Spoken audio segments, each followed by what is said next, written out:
Hello everybody, welcome back to Let's Play Hearts of Iron 4, the New Order, as now the Siberian Free Territory. We united all of these lands together, so we're doing pretty well for ourselves.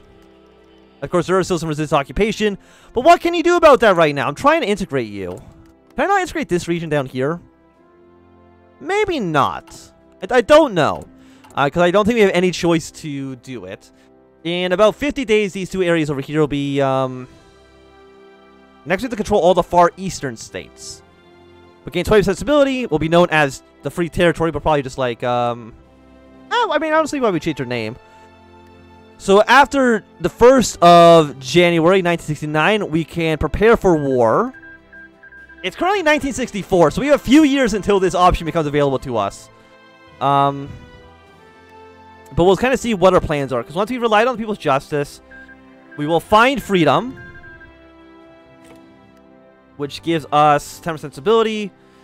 We will then get the event parting like it's 1914. I don't know what happened in 1914, other than, of course, World War I. Apparently, the Republic of Ukraine just exists. So, I guess good for them. Moscow autonomy, which I don't actually think controls Moscow. I wonder what the hell is going to happen with these guys, though. Yeah, and you're all at war with each other. I think you've just declared war on you up towards the north. I mean, you declaring war on all these people actually I think makes my job a little bit easier. So it looks like Bormann has won the war. The Reichswar down in Africa. I mean, how is this war going for them? I mean, South Africa is actually doing relatively okay. Much better than I would have assumed. They have absolutely no support, it looks like, from the United States. I mean, as far as I can tell, they don't. Because they don't have any volunteers yet. We're going to try to save Nixon legacy. We'll follow that up. National spirit. We'll go with freedom has been found. This is India. We don't want to be in India, at least not right now. A decision long in the making. It has come to the attention of the Council that the scope of our territory supersedes the capabilities of the Black Army in its current form. Glasgow said before the masses of Kansk. It is imperative that in this time of civil upheaval, we stand united against reactionary elements that have taken root in Russia. Added Spenov, stepping up to the microphone. The Council is well aware of this current policy of turning a blind eye to people's exercising their will. The reactionaries have come to the Council pleading for justice. What do they know of justice? Roared Glasgow, sending the crowd ablaze. Their justice is a bullet to the head of a man who had done no wrong. Why not give them a taste of their own medicine? Spenov motioned to calm the crowd, but attempting to calm thousands of anarchists was impossible, so he chose to speak over them. Your will is that of your neighbors and his as well. Companions, we are not one community working together against one common enemy. Who would that be? The state, the crowd hollered. Spenov and Glasgow shared a smile between each other and waves of the crowd. It was in their hands now. We're going to lose another 3,550 manpower, but that's okay. We're no state. We're a free territory. It's completely different things, okay? But apparently we now have $38 billion. I don't know how we got $38 billion. Oh, but I now have access to the economy. So let's see what is in here. Let's increase military spending. Let's also increase civilian spending. We have right now annual revenue of $5.67 billion. We're spending 2 point. National debt, GDP, 30. We're spending 7. So overall, I think things are going okay. No, we have no income. Annual income rate is at 9.7%. I don't know how to read this exactly, but I'm hoping either way we're making money. Our interest rate. We're getting charged 12% interest? Are you kidding me? That's a really bad deal. Somebody needs to get on the phone with somebody and sort that shit out. We got Burgundy. Honorary Boers are honorary Aryans. And who has ended their war? I don't know, but I think it's probably somewhere around here. You two are still finding it out amongst yourselves. Because it says that the far east needs to be controlled, we're probably going to be moving in this direction next. Yeah, you have 5 to 7 divisions, which is really not a lot. Omsk has continued to grow. Let's just pretend like that's not a thing that's existing. We also have now 12% stability, which is not great. We're pacifying the free territory. No, we're looking at the wrong one. Flat taxes. We're promoting general equality. Horrible poverty. And we're still trying to integrate these regions, but they'll be done relatively soon. I mean, they are really tanking our stability. But, like, what can you do about that, really? So, partying like it's 1914. I raise this glass to you, my loyal companions. The smoke-filled room erupted in cheers and slurred words of approval. We've come a long way. I'll be honest. I thought I was going to die in Mongolia to some Red Army bastard. Glaslov let his guard down, found humor in his own joke, laughing hysterically, and Glaslov fell victim to yet another bout of laughter. I never thought we'd be here. His companions nodded along with him. The room was filled with laughter, smoke, and cheap booze, brewed right at home in Kansk. All right, you drunkards, we're here for a reason, announced Smetnov as he swung open a door to the room. Christ, he said, in between coughs, this room has more smoke than man. Under his armpits, Santa carried multiple files. He handed one to each man. Smetnov, you were one of the fun ones. Where's your joy now? Drink! We have done the impossible. We have done nothing. There's much more left to do here. I am drowning reports from outposts about rebellious groups staging armed insurrections. We will address that tomorrow at the meeting, but Mother Anarchy loves her sons. Mother Anarchy is not for sale. We'll wait for the enemy. With lead, we'll destroy them. Mother Anarchy is with us, sing with us. The obviously intoxicated Gaskov threw his arms around us and as he sang, Pedal resistance beating the man upside the head. There is no cause to celebrate yet. Much is left to do. Starting with getting companion Gaskov back home before he kills somebody. So it looks like we're going to be getting a new focus tree. So we have 3 new options here. The Congress of Kansk has concluded. So we have to do at least the Congress of Kansk first. Which I'm assuming is probably right down here. So into a brighter tomorrow. Reduces the administration standard of state. Political power plus 75. I will take both of those, please, and thank you. But we're now... You'll be here until 31st of August of next year. And our support is going to slowly decrease. Pacifying the free territories. Due to change in other policy. Because you're actually still getting stronger. Which is a real shame. I wish you weren't getting stronger, just to make that clear. I mean, I think everything in our country is looking pretty okay.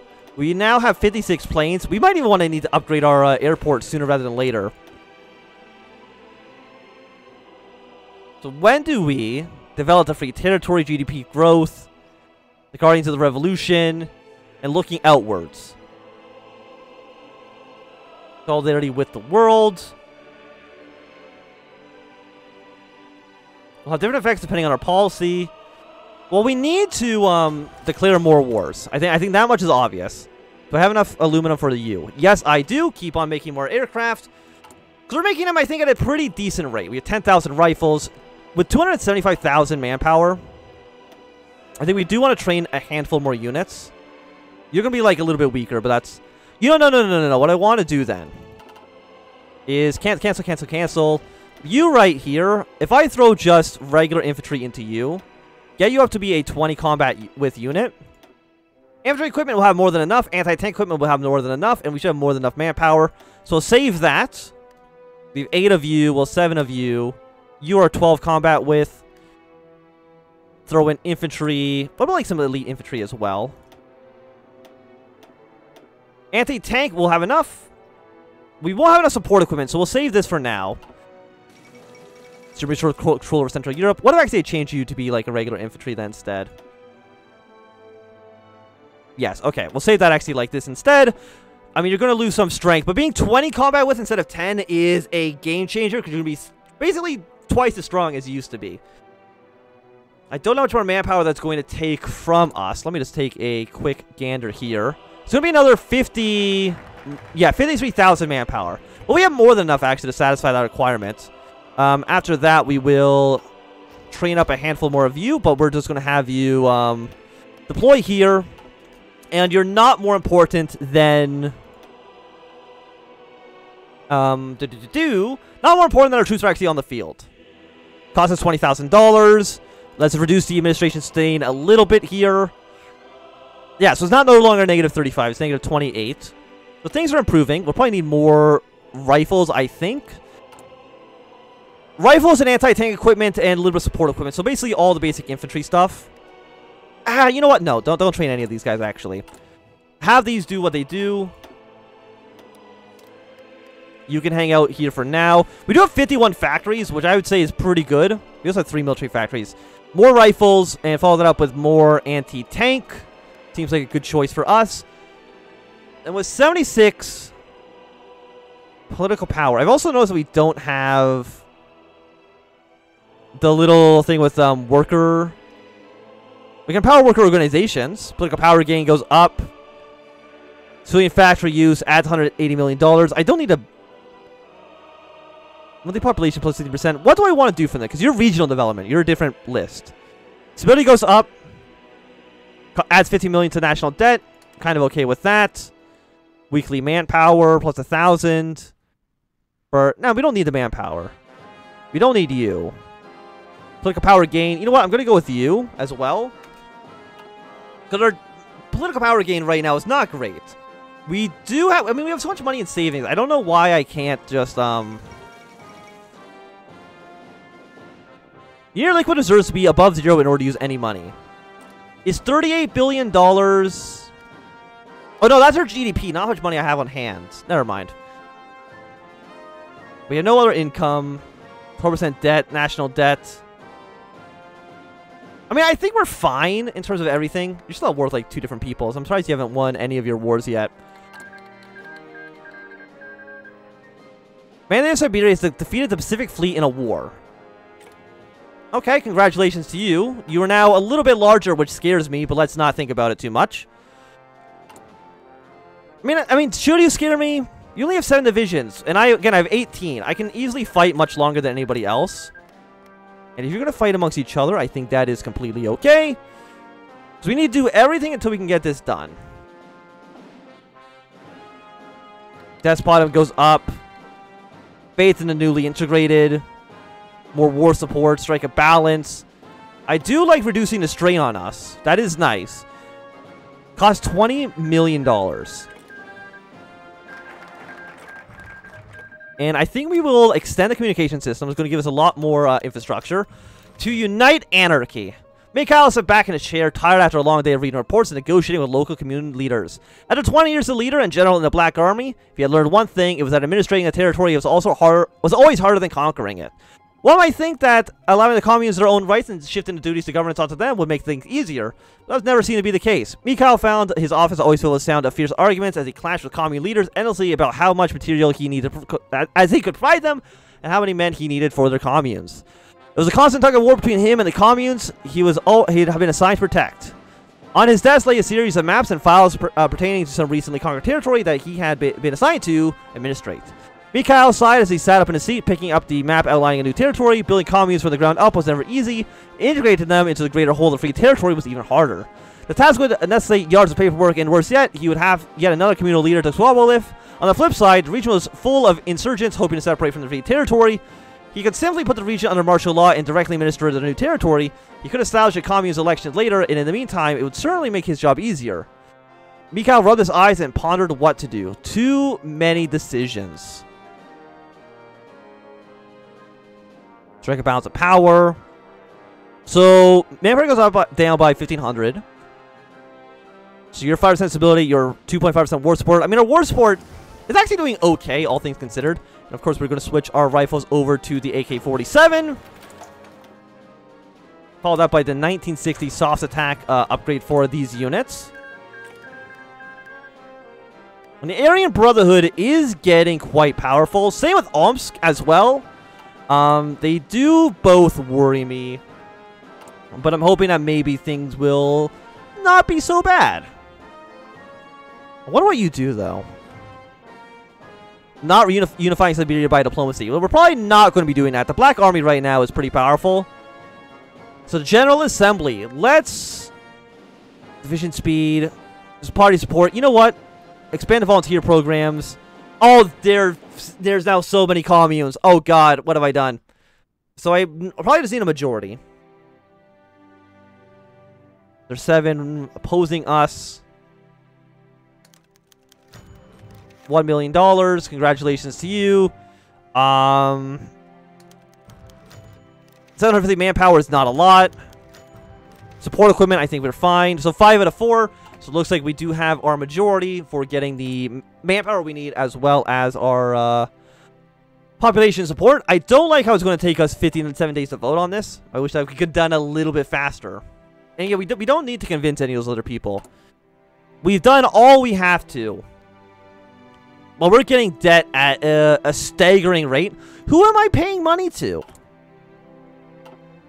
I mean, I did increase civilian and military spending, which I can understand might be a problem. But, like, who's getting this? Why am I using US dollars? I have some questions about the state of our anarchist free territory. Like, every month we're getting, like, an extra $200 million in debt. Or is it every year? It's like every month? It seems like you're growing quite fast. Annual deficit is $2.4 billion.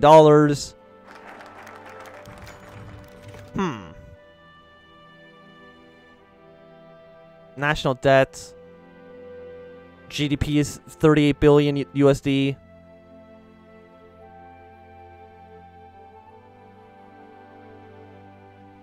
But I don't have any liquid reserves, so we'll see how that works out in the future.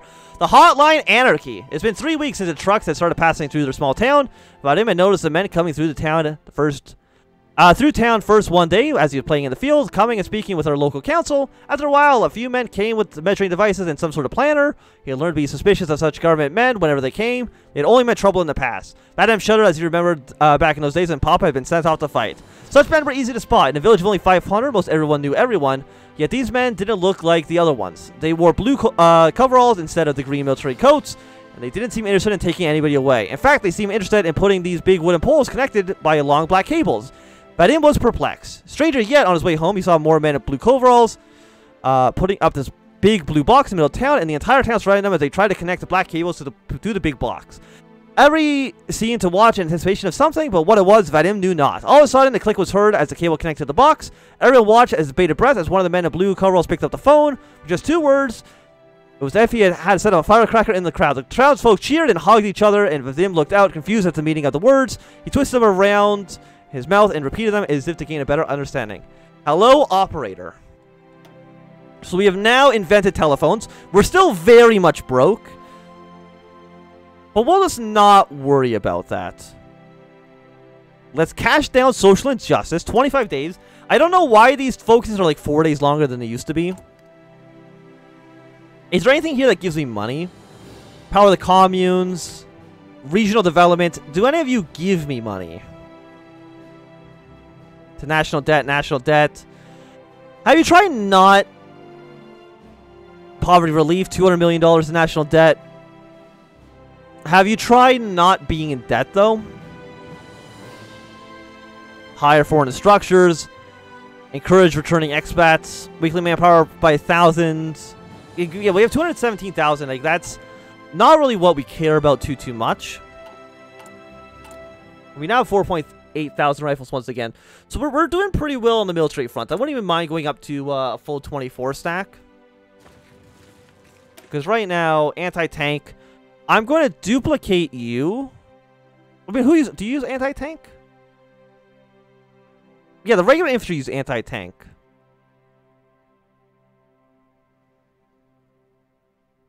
So you know what? We'll train 2 of you.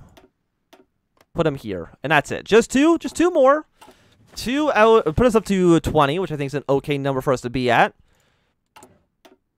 So cast down social inequalities. We're still broke, but let's not try to worry about that too much. The Congress has concluded. So the Order of St. George, you're all fighting amongst each other. Who is... I guess you are the Order of St. George, I imagine, because you're now at war with everybody. So no matter what, there's going to be one country in the Siberia that we have to worry about. Because you're at war with everybody, you're at war. Only one person can come out on top. And I don't know who I would want it to be. And actually, because yeah, we're going to put everybody on this front then. Because I don't think we're going to get involved in any wars on this side of the map quite yet. So we cast down social injustice. We no longer get the military boost. We're now $1 billion in debt. But you know what? Let's correct misguiding teachings. Freedom for all, except my husband and I were attacked. The man wiped tears from his eyes as he choked out the sentence. Another day, another speech from mostly apathetic Security Council. Such was the joys of living in a free territory open for all. The necessity of the speeches were often dubious at best, but it's still their right to speak, even if no action came. Today was unlike the rest. More than just two members of the council were listening intently. General Smetnov leaned forward in his seat, wheels obviously turning in onto his head.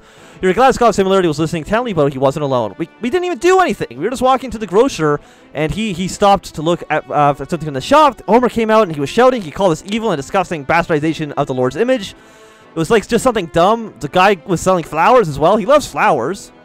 We run the largest garden in our community, actually. I'm sorry for rambling. Benov dropped his pen on the desk and looked at his head. I'm not going to force you to explain anymore. What happened to you is disgusting and should never happen to anybody in the street society. Yuri's head swayed from side to side as if considering a traumatic experience. It was the couple's right to do as they pleased, but it was also the right of a man to shout, was it not? Yuri was usually overflowing with things to say, was usually silent. Luckily, companion Valtier spoke for him. What happened to you is horrible. I could not wish that upon my own. However, I do believe it is firmly his right in the society to not only deny you service, but voice his opinion of your practices. Bickering quickly broke out between the members of the council, with most agreeing with the shop owner was acting out of line, but the division spurred about whether it was his right to deny someone due to his sexuality. Finally, Satanov's commanded silence. Companions, we must see this as not a lone issue, but a larger one that threatens to tear apart our territory as a whole. I motion to make it a priority of this polity that we end injustice at every level, even impersonal.